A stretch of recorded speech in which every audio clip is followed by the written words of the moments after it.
Vic, I saw you had some of the guys who've been held out of practice in pads while they were going through their work off to the side. Is that because they're close to coming back, or you just want them working in pads a little bit?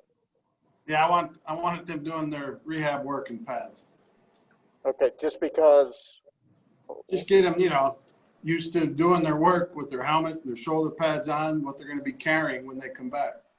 Okay. And do you have any more information on Fumagalli?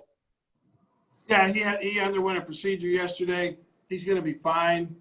Probably be a week or so before he's back, but when he's back, he's 100%. There's no lingering effects. Okay. Brandon Cristal, go ahead. Coach, I know you talked about yesterday how tough the balance might be, trying to figure out how to throttle things back, dial it up. You're in pads. You said you have a couple. Are you going to have any live periods? You're going to let some of the guys on the back half of the roster maybe get after it a little more than you might with your starters, or how are you trying to work through that this week? Probably not. We may have a short yardage goal line live period, but other than that, probably not. Next up, Ryan O'Halloran.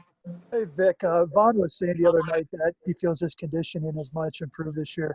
As you look at his play time, can he exceed 80% because of that conditioning, or do you like him in that 75 to 78 range?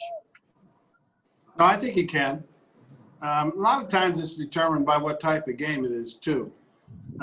If it's a game where you're getting a lot of pass rushing, that will tend to tire you a little bit more. If it's more of a balanced game with good mix of runs and passes mixed in, then he could probably play more. But also factored in, how long your defensive series are going.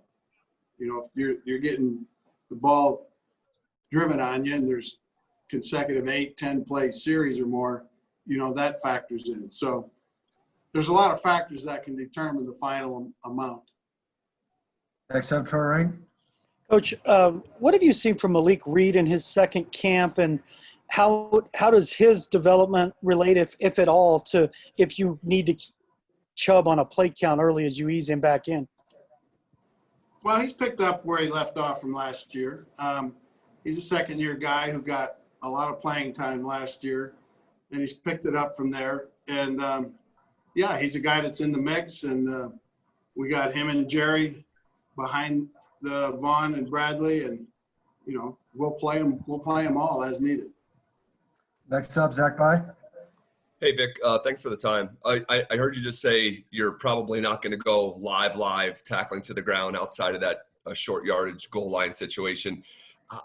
What percentage of that callus can you build up that you've talked about before Monday Night Football, but also walking that line of not actually playing how it's going to be played on Monday Night Football? It's hard. It's it's not an easy decision to make. Part of the thought going into it is, we always had the preseason games for that, so you didn't have to worry about it. And now, if you do 12 or 24 live plays, between now and game time, how much is that really simulating it? Everybody might get one or two shots. So we've just made the decision as an organization to not do it other than outside of some isolated situations. Am I worried about it? Am I concerned about it? Yeah, I am. But that's the choice and decision we've made. Next up, Zach Stevens. Hey, Coach, yesterday you said Bradley Chubb probably won't be playing at the level he was pre-injury in week 1. Is that something you expect all season and long-term, or is that just for the start of the season? Well, that's to be determined, really. I mean, everybody's full recovery, that last 5 to 10%, is different with everybody coming off the injury he had. So I'm not going to put a limit on it, and I'm not going to put a floor on it. Hopefully it happens sooner than later, but we'll see. Next up, Mike Kliss. Yeah, Coach, the 53-man roster cuts are Saturday. Do you have the roster pretty well set, or there's some serious competition going on this week? No, it's not set yet. This year's different in that You're going from 80 to 53. You will have a 16-man practice squad. You know, and all those guys that will be on the practice squad, you do have to expose to waivers. So, I mean, we haven't had final sit-down discussions about how it's going to look, but we will as this week goes on, you know, as we go through the week, and we'll see how it goes. But, yeah, there's some choices to be made still. Guys, time for a few more. Next up, Kyle Newman. So piggybacking off of that, Vic, any update on the number 3 cornerback battle, and specifically Devontae Harris? What are you seeing that you like out of him and things to improve on as well? The same as I've said. I do think I've seen improvement with him in a lot of little areas that he needs to continue to work on. By no means has he mastered it, but he has made a step here in the last week to 10 days of improving his play. A lot of little things. You know, guys like him and Duke Dawson that we acquired after the final cuts last year were behind last year, obviously, with no off season, no training camp, and they suffered from the no off season this year. They could have really been a great learning experience for them, and the shortened camp still has been an impediment to them. So, but they're coming, both of them, and I feel better about them than I did, you know, when camp started. Last two, Eric DeLala, then Arnie. Eric, go ahead.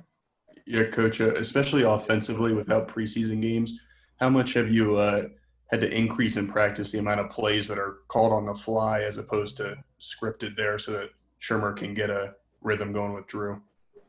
We've done it a pretty good bit. We had, I believe, 3 of those periods today, and we've been averaging 2 or 3 a day. You know, the entire practice at the stadium the other night was unscripted. So we've done it a lot. Do you like the rhythm they're getting into? For the most part, yeah. We had some struggles the other day at the stadium, getting the correct calls made. We had a delayed game once. We seem to have 1 or 2 at practice, so that's not good enough, really. You know, we can't – it's hard enough to move the ball and score points in the league. We can't shoot ourselves in the foot. Last one, Arnie, go ahead. Hey, Vic, I know last year Justin Simmons seemed a perfect fit for your defensive philosophies, and you had high praise for him. I'm wondering, you know, as he goes into another prove-it year on the franchise tag, what areas do you see that he could improve on? Just a little bit in everything. He's, you know, he doesn't have a major deficiency that I could tell you he needs to work on this, but he can get a little bit better in everything. And I think a lot of that will come just from him playing in the same system a second year, learning what to do, how to do it, you know, feeling the nuances and the little things, the game within the game stuff. And I expect him to do it, and I think he'll have a really good season for us.